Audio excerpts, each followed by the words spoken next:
மக்கள் டிவி நேயர்கள் அனைவருக்கும் திருவண்ணாமலை ஆனந்தாழ்வாரின் இனிய வணக்கம். இன்றைய ஆன்மீக மருவம் நிகழ்ச்சியில் பேசும் பெருமாள். சார், நிறைய ஆலயங்களை பற்றி பேசிக்கிட்டு இருந்தாலும் பெருமாள்கிட்ட தானே பேசுவோம். பேசும் பெருமாள் இதுனா ஒரு வித்தியாசமாக இருக்குது. இங்கே அறிவியல் எவ்வாறு வேலை செய்கிறது, ஆன்மீகம் எவ்வாறு வேலை செய்கிறது என்பதை பார்ப்பதற்கு முன் பொதுவாக பெருமாளிடம் பேசக்கூடியவங்க யார் அப்படின்னு பார்த்தீங்கன்னா ராமானுஜர், அதற்கப்புறம் துலுக்க நாச்சியார், அதுக்கப்புறம் கருட பகவான், இவங்கெல்லாம் பெருமாள்கிட்ட பேசுகிறவங்களாம். இதை பற்றி நம்ம சென்ற நிகழ்ச்சியில் நிறைய சொல்லியிருக்கிறோம். இருந்தாலும் கூட பெருமாளே பேசக்கூடிய ஒரு அற்புதமான ஸ்தலம் இருக்குது. இந்த பெருமாளே பேசும் பொழுது ஏற்கனவே நம்ம நிகழ்ச்சியில் சொன்னேன், ஊமைக்கு வாய் கொடுத்த உத்தமராயன் கோயிலை பற்றி நிறையா சொல்லியிருக்கிறோம். பேச முடியாதவர்களை பேச வைக்கக்கூடிய பெருமாளை நம்ம பார்த்துருக்குறோம். பெருமாளே பேசக்கூடிய அற்புதமான இடம் அப்படின்னு பார்த்தீங்கன்னா காஞ்சிபுரத்துக்கு முன்னாடி, காஞ்சிபுரம் டு வந்தவாசிக்கு முன்னாடி சுமார் 7 கிலோமீட்டர் 8 கிலோமீட்டர் டிஸ்டன்ஸில் பைபாஸ் ரோட்டில் மெயின்லே கூழமந்தல் அப்படின்னு ஒரு ஊர் இருக்குது. அங்கே பேசும் பெருமாள் அப்படின்னு கோயில், பைபாஸ் ரோட்டிலேருந்து கோயில் வாசல் மிக அருகிலே இருக்குது. இந்த கோயிலில் என்ன அதிசயம் அப்படின்னா, பெருமாள் பக்தர்கள் படக்கூடிய கஷ்டத்தை பார்த்து பெருமாள் பேசுகிறான். உதாரணமாக நான் போகிறேன், சார் நான் நிறைய நிகழ்ச்சி பண்ணிக்கிட்டே இருக்கிறேன், எனக்கு சில சிரமங்கள் இருக்குது, இம்ப்ரூவ்மெண்ட் வேணும் அப்படின்னு மனப்புலம்பல் மன சிலேதம் இருக்குதுல்ல, அதை போய் பேசின உடனே அந்த பெருமாளாகப்பட்டவர் நம்மளை கிரகரித்து கொண்டு கனவிலையும் நினைவிலையும் பேசக்கூடிய அற்புதமான நிகழ்வு இன்றும் நடந்து கொண்டு இருக்கிறது. காஞ்சிபுரத்தில் வரதராஜராக இருந்தாலும் கூழமந்தல் அப்படிங்கிற ஸ்தலத்தில் பேசும் பெருமாளாக இருக்கிறாராம். இதில் என்ன அதிசயம் அப்படின்னா, இப்போ சைக்காலஜி அப்படின்னு சொல்லுவாங்க, ஒரு மனதில் இருக்கக்கூடிய ஒரு நீங்காத துயரம், ஒரு அபலம், ஒரு இழப்பீடு அல்லது அதிக சந்தோஷம், மகிழ்ச்சி, இந்த மாதிரி இருக்கும் பொழுது இந்த பிளட் ப்ரெஷர் கூடிருது அல்லது பிளட் ப்ரெஷர் குறைஞ்சிருது. அப்போ அந்த மனசில் உள்ள சுமையை கீழே இறக்கி வைக்கணும். எங்கே போய் இறக்கிறோம்? இறைவனிடம் தான் போய் இறக்கி வைக்கிறோம். இறைவனிடம் இறக்கி வச்ச பிறகு உடனே நடக்குது, காலதாமதம் நடக்குது, ஆனால் ஒரு காலமும் நடக்காமல் போகாது. அது எந்த தெய்வமாக இருந்தாலும் சரி.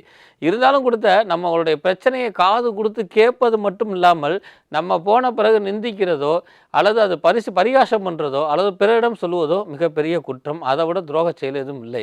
ஆனாலும் கூட ஆறுதல் சொல்வதற்காகவும் உன் பிரச்சனையுடைய தீர்வை கண்டுபிடிச்சு பிரச்சனை களைவதற்காகவும் தான் இந்த கூழமந்தல்னு சொல்லக்கூடிய இந்த பேசும் பெருமாள் திருத்தலம். இந்த திருத்தலத்தில் இருக்கக்கூடிய பெருமாள் என்ன செய்யணும், மக்களுடைய கஷ்டங்களை கேட்குறாராம் காது கொடுத்து. இதில் என்ன ஒரு ஆச்சரியன்னு கேட்டிங்கன்னா, நம்ம பிரச்சனையை நம்ம வீட்டில் சொன்னாலே கேட்க மாட்டேங்கிறாங்க இல்லையா, கேட்குறக்கு அவகாசம் இல்லை, சலிச்சு போச்சு அப்படிங்கிறாங்க. இல்லைன்னா ஓம் பிரச்சனை உன்னோட தாங்கிறாங்க. கட்டின மனைவி கூட இப்படி சொல்லக்கூடிய காலகட்டமாக இந்த மாதிரி இருக்குது. அப்போ மன ஆறுதல், மனதில் இருக்கக்கூடிய கொட்டக்கூடிய கொட்டுவதற்காக ஆலயங்களுக்கு சென்றாலும் கூட அந்த கூழமந்தல்னு சொல்லக்கூடிய பெருமாள் தன்னுடைய விஷயத்தை ஃபுல்லாக கேட்டுக்கொண்டு அவன் அதற்கு ஒரு தீர்வு கொடுக்குறான். அற்புதமான ஸ்தலம். நம்ம மக்கள் டிவியில் மட்டும்தான் இந்த மாதிரி ஸ்தலங்களை கேட்க முடியும். சார், பிரச்சனை இல்லாதவன் வாழ்க்கை கிடையாது அப்படின்னு நம்ம எல்லாரும் வியாக்கியானம் பேசலாம். வாதம் வாழ்க்கைக்கு எடுபடாது. வியாக்கியானம் பேசிக்கொண்டே இருக்க வேண்டிய ஒரு விஷயமா போயிடுது. அப்போது பிரச்சனை இல்லாத வாழ்க்கை கிடையாது. ஆனால் இன்றைய நிலைமை எப்படி தெரியுமா போய் கொண்டிருக்கிறது?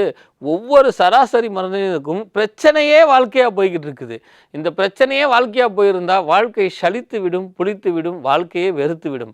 அதற்கெல்லாம் ஒன்றும் அஞ்சாதே, கவலைப்படாதே. எப்பேற்பட்ட பிரச்சனைக்கும் ஒன்றுலே தெய்வம் இருக்குது, ஊக்கமும் ஆக்கமும் இருக்குதுங்கிறத உணர்த்துவதும் அதற்கு சரியான தீர்வு கூறுவதும், தெய்வமாக நின்றாலும் கற்சிலையாக இருந்தாலும் கற்பட்டங்கி எட்டாத உயரத்தில் இருந்தாலும் மனிதனுடைய கஷ்டத்தை தீர்க்கக்கூடிய அற்புதமான ஸ்தலம் தான் இந்த கூழமந்தல் பெருமாள் கோயில். இங்கே அறிவியல் எவ்வாறு வேலை செய்கிறது அப்படின்னு பார்க்கும் பொழுது, இப்போ சமீப காலமாக தான் அந்த பைபாஸ் ரோடு வந்தது. அதற்கு முன்னாடி தான் அந்த வயல்வெளிகள் சூழ்ந்த இடமா இருக்கும். காஞ்சி மாச்சேத்திரம் அப்படின்னு சொல்லுவாங்க, மதுரை மாநகரம் அப்படின்னு சொல்கிறாங்க. இந்த மாநகரம் அப்படின்னா என்னென்னா, நம்ம மாநகராட்சின்னு நினச்சிக்கிட்டு இருக்கிறோம். மாநகரம்னா பெரிய பெரிய அரசர்கள் கொடிகொண்டது, ஆச்சாரியமார்கள் அங்கே இருந்தது, மிகப்பெரிய தெய்வங்கள் இருந்து அரசாட்சி பண்ணது தான் அந்த மாநகரம்னு பேர். அந்த காஞ்சி மாநகரத்துக்கு மிக அருகில் இருக்கக்கூடிய அந்த வான்வெளியிலிருந்து வரக்கூடிய அந்த ஒளிகளும் நல்ல கதிர்களும் நல்ல விசைகளும் அந்த இறைவனிடம் உள் செலுத்தப்பட்டு அதை கிரகரித்து கொண்டு மிக எளிமையாக, மிக அற்புதமாக, மிக இனிமையாக, மிக அமைதியாக, ஒன்றுமே தெரியாத குழந்தை போல் அந்த பெருமாள் நின்று அருள் பாலித்து கொண்டிருக்கிறார். இப்போது இந்த அறிவியலாகப்பட்டது நம்ம மனம் புலங்காயுதம் அழும்போது ஒரு இன்னும் தெளிவாக விளக்கம் சொல்கிறேன். இப்போ விஞ்ஞானம் என்ன சொல்லுது அப்படின்னா, ரொம்ப கவலைப்பட்டினா ஈரல் கெட்டு போயிடும், ரொம்ப அழுத அப்படின்னா கணையம் கெட்டு போயிடும், அப்படின்னு ஒவ்வொரு உறுப்புக்கும் இப்போ சமீப காலத்தில் விஞ்ஞானம் ஒரு கருத்து சொல்லுது. நீங்கள் ரொம்ப இதுவாக இருந்தீங்கன்னா தூக்கம் கெட்டு போயிடும், கண் நரம்பு பாதிக்கப்படும் அப்படிங்குது. ஆனால் இதெல்லாம் சொன்ன விஞ்ஞானம் மனம் கெட்டு போய்விடும், மனம் கெட்டு போகாமல் இருப்பதற்கு என்ன செய்ய வேண்டும் என்பதை இன்னும் விஞ்ஞானம் கண்டுபிடிக்கவில்லை. ஏன்னா விஞ்ஞானிகளை குறை சொல்ல வரல, ஆனால் நம்ம முன்னோர்களும் நம்மளை வழி நடத்தக்கூடிய தெய்வமும் பேசும் பெருமாளுங்கிற ஒரு சரித்திரத்தை உருவாக்கியிருக்கிறாங்க. பெருமாளும் அவதாரம் எடுத்திருக்கிறாரு. நம்மளுடைய குறைகளையும் நம்மளுடைய கஷ்டங்களையும் ஏன் நம்மளுடைய இஷ்டங்களையும், எனக்கு இது வேணும், என் குழந்தை இதை படிக்கணும், எனக்கு இந்த மனைவி வேணும், எனக்கு இந்த காதலை வேணுங்கிற அந்த இஷ்டத்தை சொல்லும் பொழுது அவன் வாழ்க்கையை நமக்கு வழிவகுத்தவன் அவன்தான். இப்படி தான் உன் ஜாதகம் இப்படி தான் இருக்கணும்னு வழிவகுத்தாலும் கூட என்னை அண்டி அளவாக வந்துட்டேன்னு சொல்லி நம்மளிடம் கூட பிரச்சனையை கேட்டுக்கொண்டு பரிகாசம் செய்யாமல் இதிகாசம் செய்யாமல் நம்மளுடைய பிரச்சனைக்கு ஒரு தீர்வு கொடுக்கக்கூடிய பேசும் பெருமாளாக அந்த கதிர்கள் நம்மளோட செலுத்தப்படுகிறது. இப்போ ஈரல் பாதிக்கும் கணையம் பாதிக்கும்னு சொல்கிறோம் இல்லையா, அதை உள்வாங்கினவொடனே நம்ம பாதிக்கக்கூடாதுன்னு ஒரு எச்சரிக்கை உணர்வு வருது இல்லையா.